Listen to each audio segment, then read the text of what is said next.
Balitaan sa Rembrandt, March 20, 2015. Treason, kasong isinampa sa Office of the Ombudsman laban sa Pangulong Benigno Simeon Aquino III at mga kasamahan nito.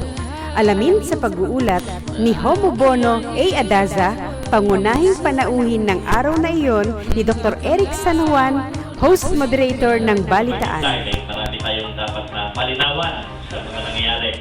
Lalong-lalo na kala nila napatay na yung pinal na kaso ni Atty. Bono Adaza. Attorney, mayroon nga kami ng update sa ginawa mong pagpapail ng kaso.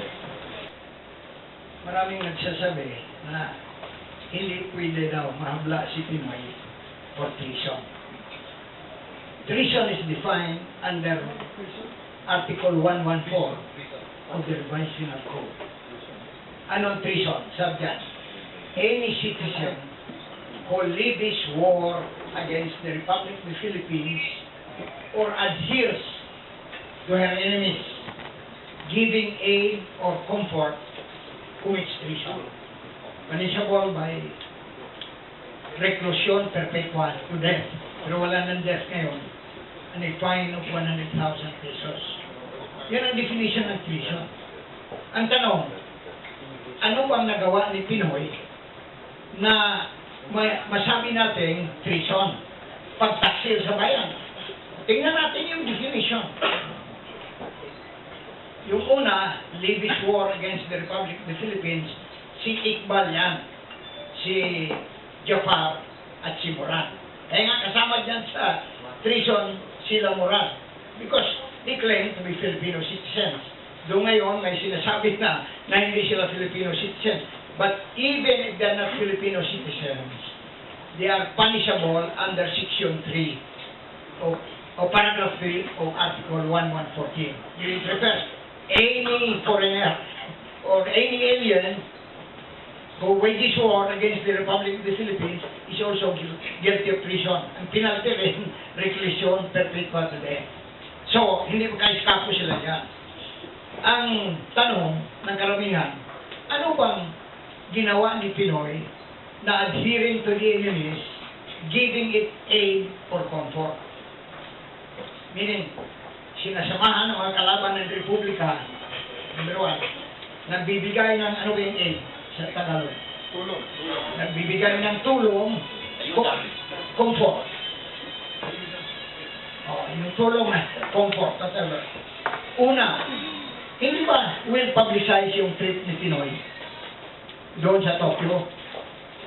Binigyan ni Pinoy ang Romuran 5 million. Ano yan? Hindi ba adhering to the enemies yan?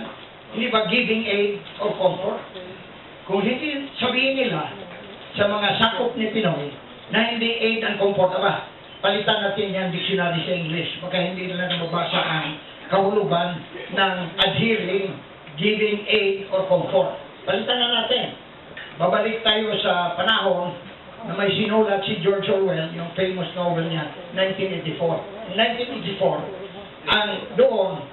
ang black, white, and white, black. So, tingnan natin kung gusto ba nilang ibalik ang 1984. Ikalawa, si Pinoy, through his helpers, si Ferrer at si Deles, hindi yung isda, yung Secretary Deles, entered into an agreement, FAB and CAB.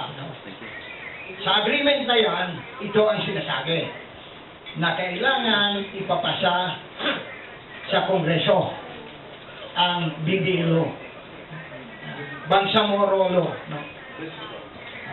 Ikalawa, habang ipapasa yon, binibigyan nila ang imayilet na teritoryo na hindi mapasok maski kanino kung walang permiso ang imayilet.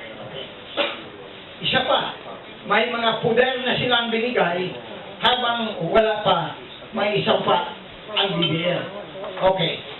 Tanong, yung gawain ito ni Pinoy at kanyang grupo, pagbibigay ng teritoryo, labag ba yan sa saligang batas? Labag, Article 1 of the Constitution.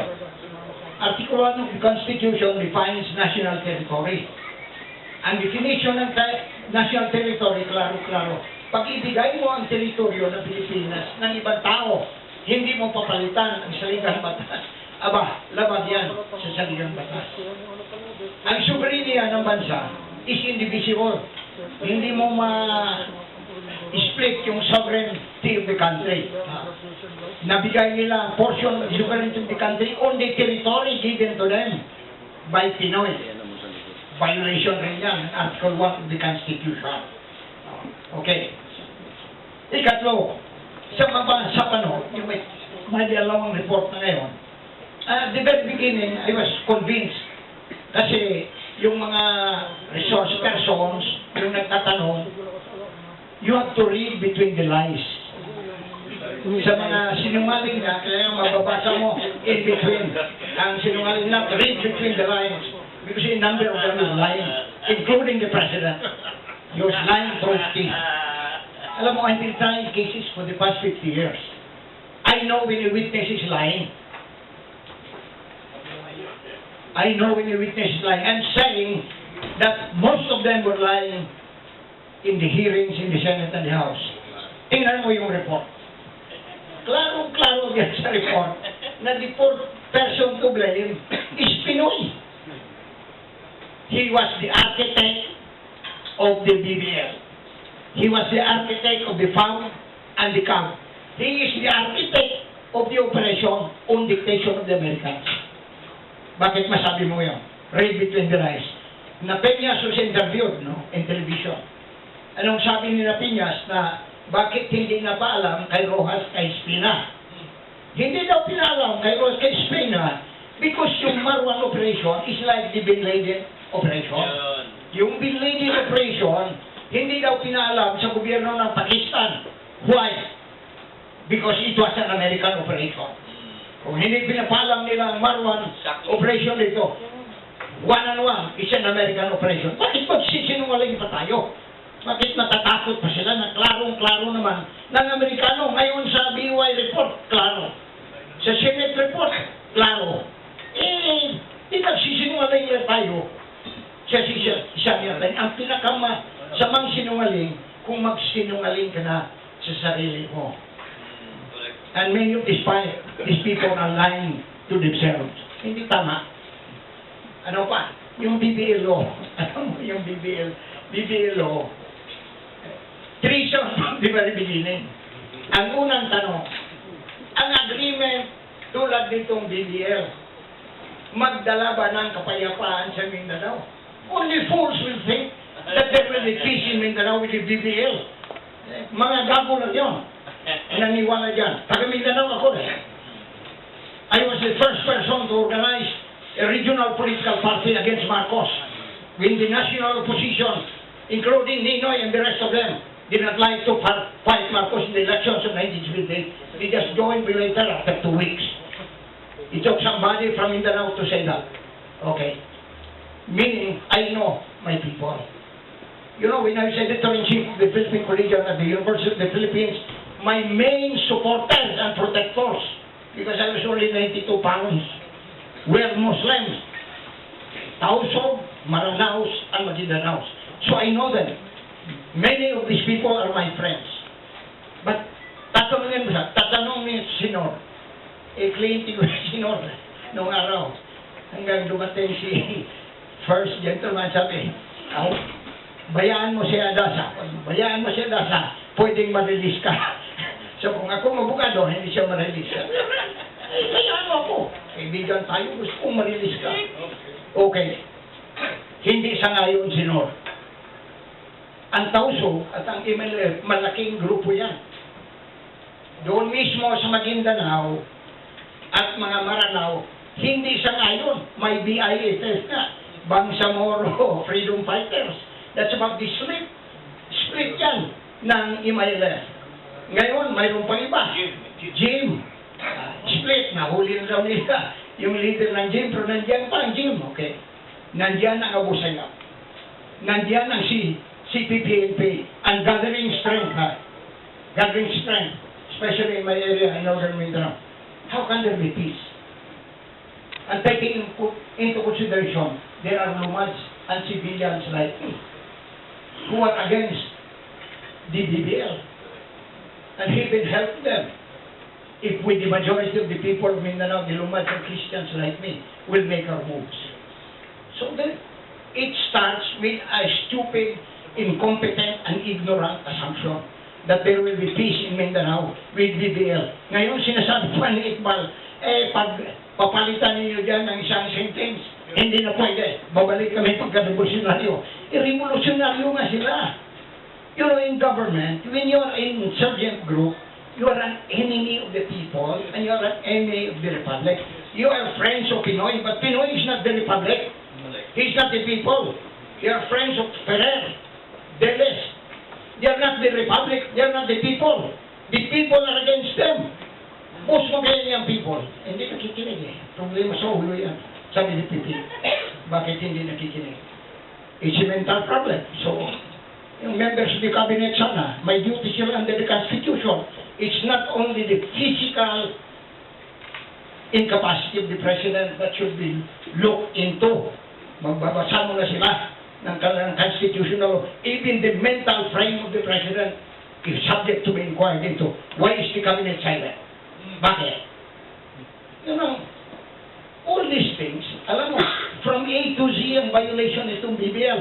Article 1, Article 2, Article 3, Article 5, Article 7. Halos lahat na articles violated in the BBL law. Why mga ignorante ito mga congressmen? Yung mga senador, may mga abogado ito eh. Pero kung base natin, sa naisipan ni Drilon, alam mo nung araw ni Cory, Secretary of Justice ito eh. Ang kanyang invention, his legal invention is rebellion complex with murder and multiple frustrated murders. Bakit? Inimbento ni Drilon yan upang makulong si Drilon ako. Okay? Rebellion complex with murder, dinala namin sa Korte Suprema. May ban, si Enrile, 3,000. Sa akin, 100,000. Ito sabi ni Drilon, ako daw ang mastermind sa COVID-19. Pagkagago naman. Nandiyan ako sa London at the time, ako magmamastermind. Ako nagmastermind, nandito ako. Hindi ako doon. Based on my own experience. They should examine my records from elementary school up to the University of the Philippines. And when I was a member of parliament, I did not bow down to any one of them. And I had no ambition. That was my mistake. I helped in deposing Marcos. I had no ambition. I just wanted Cory to do well. Mali pala yun. Kay Gloria rin. Mga hiniral, sabi sa'yo, kasabi natin si Angelo. Sumama ko. Usap kami ng Angelo. Mukhang nakumbinsi siya. After 1 month, he withdrew support from Iraq. His closest friend. Because in Angelo, I told him, you choose between friendship and the country. And the poor guy choose the country. Kaya nga, ito sila, the BBL is dead from the very beginning. Sabi ni Dilima, there can be no suit, there is immunity from suit. May immunity from suit ka. But suit makes reference to a court of law. To a court of law.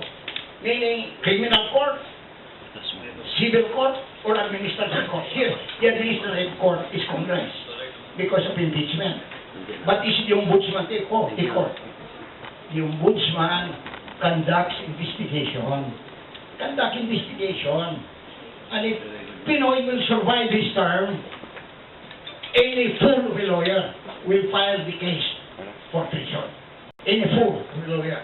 Even a freshman student of the UP College of Law will tell you that the case of treason will be filed. Definitely, after his term, that is if he survives his term. Because as of the present moment, you cannot be sure. Supposedly people changes its mind. His popularity is declining. 36. Meaning, 54% of our people don't like him. Okay. 36 na lang siya. And going down. Okay. This portion is brought to you by Ultra Pure Water Purifier. Samantala sa inyong lahat na gusto ng malinis na tubig, direkta sa inyong mga gripo, narito na ang Ultra Pure Water Purifier. Matipid na, garantisadong malinis na tubig ang hatid pa. If the people changes his mind and invokes Section 1 of Article 2 of the Constitution, the Philippines is a Republican and democratic state. Sovereignty resides in the people and all government authority emanates from them. EDSA 1, EDSA 2. Section 3, Article 2 of the Constitution. The civilian authority is at all times supreme to the military. The armed forces of the Philippines is the protector of the people and the state. Its goal is to secure the sovereignty of the state and the integrity of the national territory. Suppose, just like Angelo Reyes, who changed his mind after taking a look at the Constitution and the national situation of the country. Suppose, if Katapang will change his mind. If Katapang doesn't change his mind, suppose if the CGPA will change its mind, because this provision does not only govern the chief of staff, it governs every soldier of the armed forces of the Philippines. Suppose if there is a young colonel, like commonly before, in Laos, makes him move in accordance with this provision of the Constitution, what happens to Pinoy and the institution?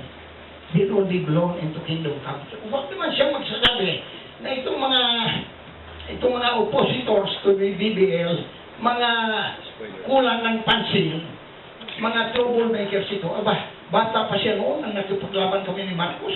Naglalaro pa siya ng mga laruan niya. Hanggang ngayon, naglalaro pa siya. Ay, sabi niya sa sagasaan kami, aba, he should look at himself in the mirror. We toppled Marcos, the most brilliant president of this country. We toppled Iraq, the most popular president of this country. He's not brilliant. He's not the most popular. And he says he cannot be toppled. I'm not saying that I can topple him. I'm not urging anyone to topple him because that will be inciting to sedition. I'm just telling him to read history. Hindi daw nagbabasa ito. Sabihin niya kay, ano ba yung chief secretary niya? Ochoa. Oh, si Ochoa. Basahin mo yan. Yung sinasabi niya sa pumapiligro niya. Sabihin niya si Luma, no? Yung PR niya. Kuluma. Akala ko Luma. Kasi ang Lumang sinasabi, lahat Luma. At hindi tama. Alam mo, the only Kuluma I know is the Kuluma who is now the chief correspondent, the Asia editor of the Agence France Press. One of the most brilliant young men I've known, editor-in-chief also of the Philippine Collegiate University of the Philippines, Bobby Coloma. He's the only one I know. So I think this guy, every time I listen to him, lumang tutugin. Luma. Nasabi ko nga, sometimes, paluma. So akala ko, he's a bird. Di ba may paluma? Na ibon. Hindi, yung ibon. Yung ibong paluma. A global flying bird. No? So, ito ang simple lang natin. Sa BBL, it's dead from the very beginning. Unless the members of the Supreme Court will go insane. In the case of the Congress, never mind the insanity, it's been there for quite some time. No? In both the lower house, there are exceptions, of course, because for every rule, there is an exception. But unless, if the Congress will approve it, will give the list of the members of Congress who will approve it as is, or the remaining provisions of the Constitution violated, will include them in the crime of rebellion is coming. It's coming. And we're studying very well. Many are suggesting you file impeachment. We are studying it very well. Because if we will not be preempted by the troublemakers who usually file impeachment simply because they derail the main impeachment charges, we might do it one of these days. We might just do it one of these days. So I'm telling Congress, everybody, stop the discussion of the BBL. Nothing will happen from the concept. The concept is wrong. It will not bring peace to Mindanao. So why are you going to enter into an agreement that will not bring peace? Is Katapang sabi, we will demolish the Abu Sayyaf. We will demolish the DIF. Kaya pala niya demolish ang Abu Sayyaf at DIF. Bakit hindi na kaya i-demolish ang Imayla? Ano ba yan? You know, something is wrong with the way their minds operate. Something is wrong. I'm sorry to say this, but in the words of Vice President Emmanuel Pelaez, when I was fighting for academic freedom in the University of the Philippines and for my survival to graduate with honor sana, si Senator Claro M. Recto told him he was planning to deliver a privileged speech in my favor. He withdrew. Sabi niya, alam mo, itong bata mo, he uses violent language. I will deliver the privileged speech anymore. Ang sagot ni Pelaez ganito, Don Claro, the boy is fighting a war. When you fight a war, you do not use perfume words. So, since we are fighting the war of the people, I'm not using perfume words. I challenge Pinoy and all his NPC, KBP. Why won't we debate this? They'll have the best debaters in the symposium. The MILF, the best debaters, the other stakeholders, you don't have to invite me. You can invite others.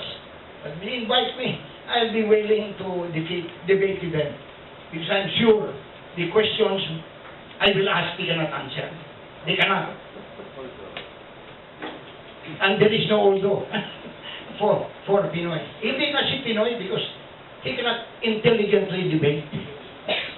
That's a stranger to him. I'm sorry to say that. Based on his own performance, he cannot intelligently debate. And he runs away from problems. Starting with the hostage taking. It took him 11 hours to make the crucial decision. They wanted to tire Captain Mendoza, who was a veteran warrior. They got tired after 4 hours. They went to Emerald to take merienda. No, this is not a merienda game. The stake here is the lives of 100 million Filipinos and the future of the country. You know, I wanted some young men to take over and do the fighting. The problem is, we don't see anyone around to do the fighting and to use the proper words. That's why I'm back to normal again, because I am a stakeholder in this country. I fought the Marcos wars. I fought the other wars after Marcos. For as long as I'm alive, they'll have to contend with me. I'm not through with the country, and the country is not through with me. Probably that's a modest claim, but my resume can back me up. So, thank you. I'm sorry. I am enraged whenever I am confronted with issues like We're this. learning from you. The problem is simple. The solution is simple. What's the solution? Parliamentary federal. O tingnan natin kung wala bang susunod dyan. Hey, the MILF is being satisfied, MNLF, the Ilocanos, the Bulanos, the Bicolanos, everybody will be satisfied because in a federal system, everyone can define his own destiny within the context of the Constitution. And then we'll finally find a leader. Because in a presidential system, any fool can be president. And we've had a number of fools here. I'm not saying that he's a fool. But I'm just making a general statement. But in a parliamentary system, no fool can be elected as prime minister. Why? Because the prime minister is the primus inter pares. He's the first among equals. Meaning he's the best in the parliament. So it's here. That's the solution, Pinoy. The problem with you is your advisors are only interested in money. That's the fact of the matter. You're not interested in the country. I challenge you to a debate, and I'll tell you point by point that your advisors are not interested in the country, but in the money. Mabuhay ka! Dahil lang, pakinggan mo natin si Atty. Villegas. Well, I am always a consistent fan of Umubolo because when he was making waves in UP, as the first one to have staged a university-wide strike. I was at the same time the president of the Ateneo Law Council that led the Philippinization of the Ateneo. I filed a case against the American region, Father Walter Highland, and that started the movement with Father Pacifico Lim to Philippinize the entire Ateneo setup. So, came Father Araneta, Horacio de la Costa, Bernas, and others. In the same token that my grandfather, General Miguel Malbac, fought the Americans, I fought the Americans at the Ateneo, and finally won the Philippinization of the entire Ateneo system. So I was just following the footsteps of Humbono, who at the time was making way at the University of the Philippines as editor-in-chief of the Philippine Collegiate. Ngayon po, binanggit ni Humbono na the Constitution is very clear that you do not only look into the physical fitness of the president but also in the mental capacity. And he was wondering why a mental case president is still there and what is the cabinet members doing.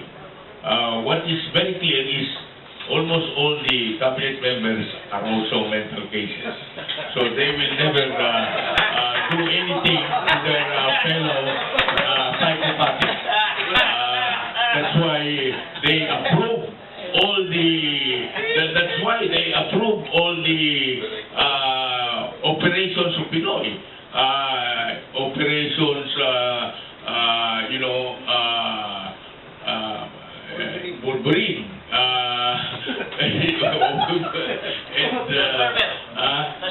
Transformer and Exodus. Yung sinasabi ni Humbono na nung bata siya, naglalaro siya ng mga games na yan, and up to now, he's still playing the same games. In the same manner, alam mo, I just follow his footsteps. In the same manner that he filed a treason case against the president, next week, on behalf of 13 44 members from the Cordillera, as authorized by their relatives, I'm filing a case against Purisima for usurpation of authority, the Peñas and the other generals for homicide through reckless imprudence due to their negligence, as provided for in the revised penal code. And as chairman of the 1.3 million Citizens Crime Watch, I will announce it this afternoon during the 22nd anniversary of the CCW at the Technological University of the Philippines in Manila. So that in front of the families of the sub-44 martyr of Cordillera, I will show that Humbono is always right in starting off these cases against government functionaries. Tawagin na nila kaming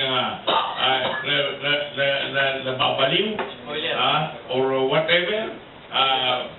Hindi po pwedeng magpikit-pikitan lang tayo sa ganitong mga nangyayari sa paligid-ligid natin. And that's why Calion, Peralta, myself, and the others, we organize the Recent 44. Kasi yung pong namatay na fallen sub-44 ay nabuhay uli in the person of Calion and the others as we organize ourselves into Recent 44, and we'll start off. Makinig na kayo. Sabihin pa ninyo, sedition o rebellion ito, and we'll start off a people's power on April 9. Sa araw ng kagitingan. To exercise the sovereign people power to change government whenever they would go beyond the constitutional mandate of our people. This portion is brought to you by Elmost Whitening Soap.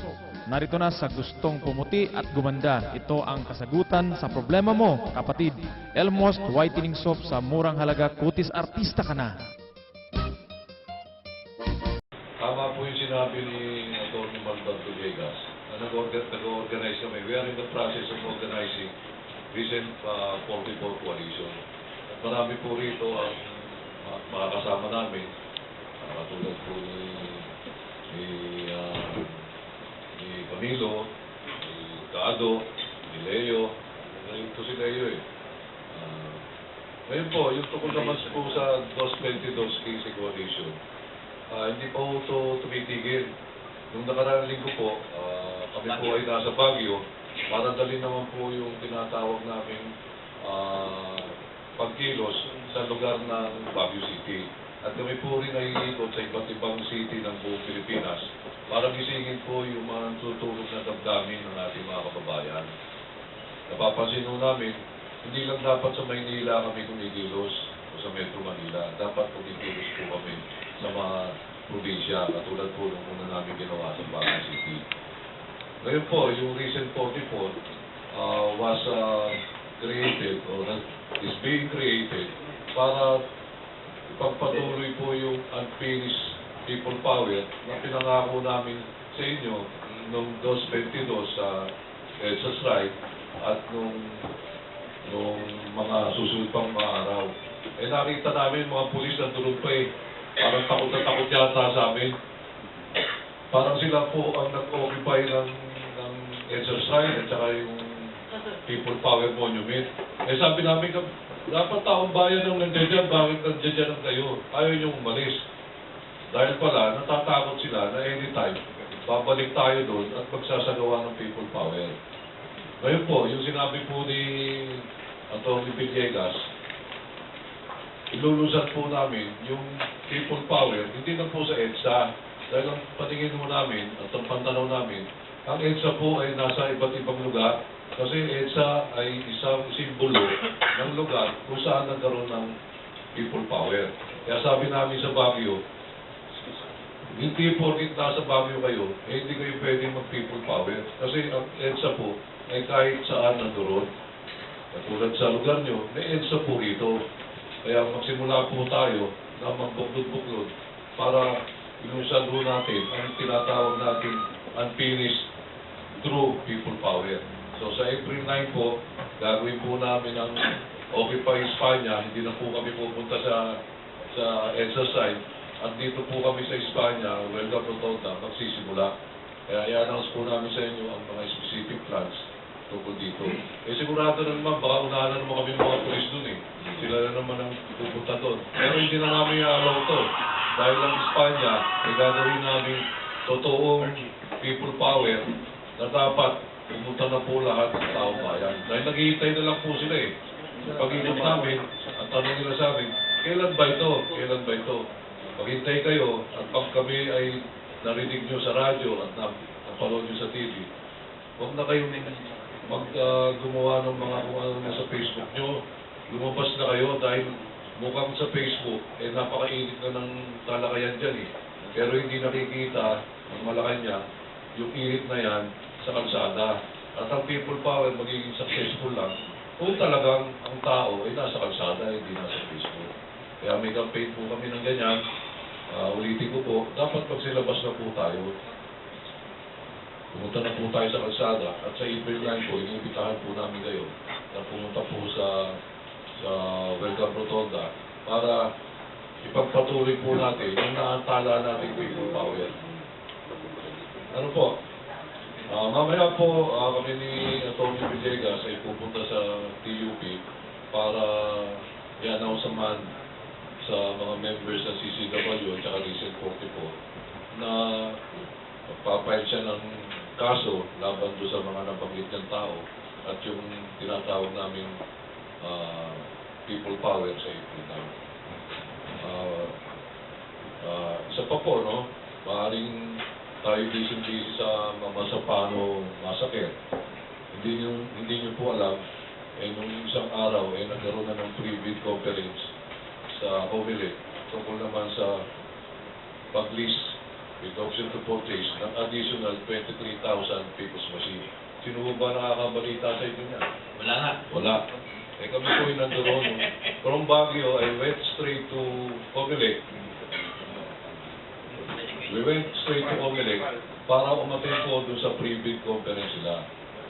Kaya ang sabi po ng COMELEC, House rules, hindi pwede magsalita yung hindi accredited observer at hindi kasama sa, hindi bumili ng mga billboard. Ako po yung mapuna lang sa tabi at sa awa naman ng Diyos, ako'y pinagsalita. Dalawa pa lang ang accreditation na sinasabi nila doon.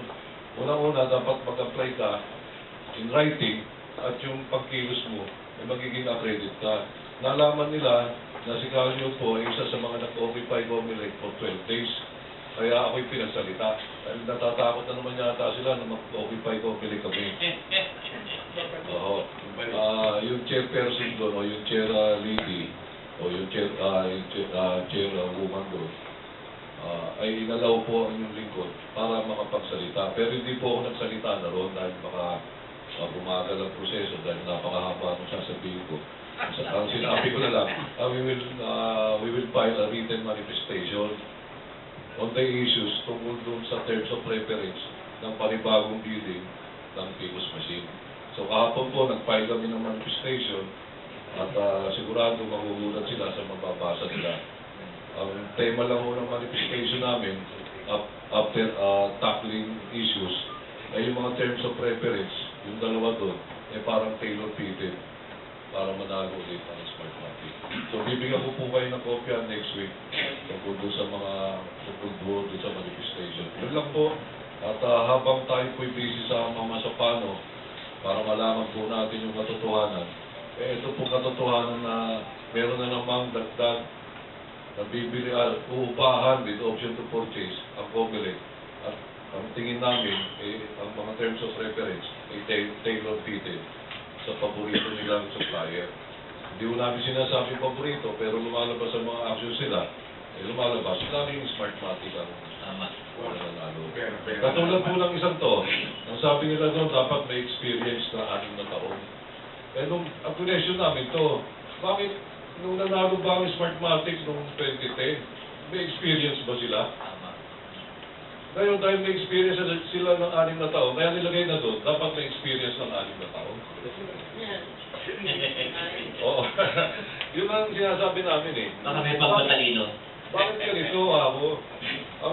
Ang dapat, dumami ang supplier niya at dapat makasali mga Filipino companies. Paano sasali kung may requirement sila ng 6 na taon na experience? Sila lang naman ang may experience dito.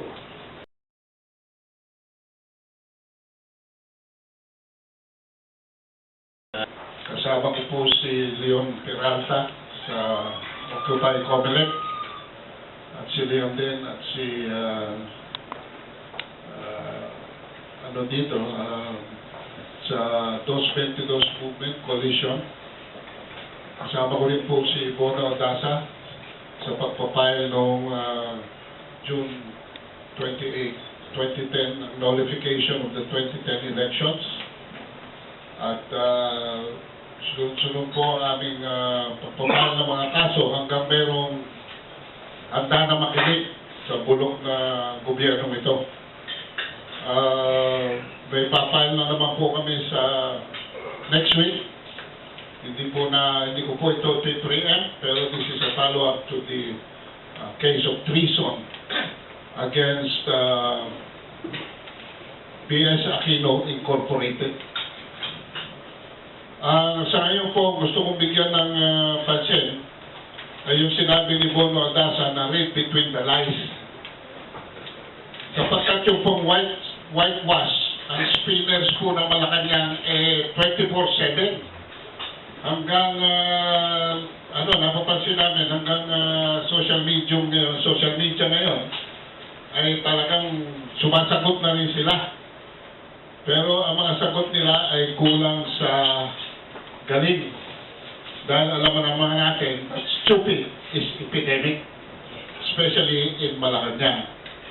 Una-una po dito, yung ating ex-future Vice President, si Sani Trillanes, nag-iiko po ng Malacanang lines.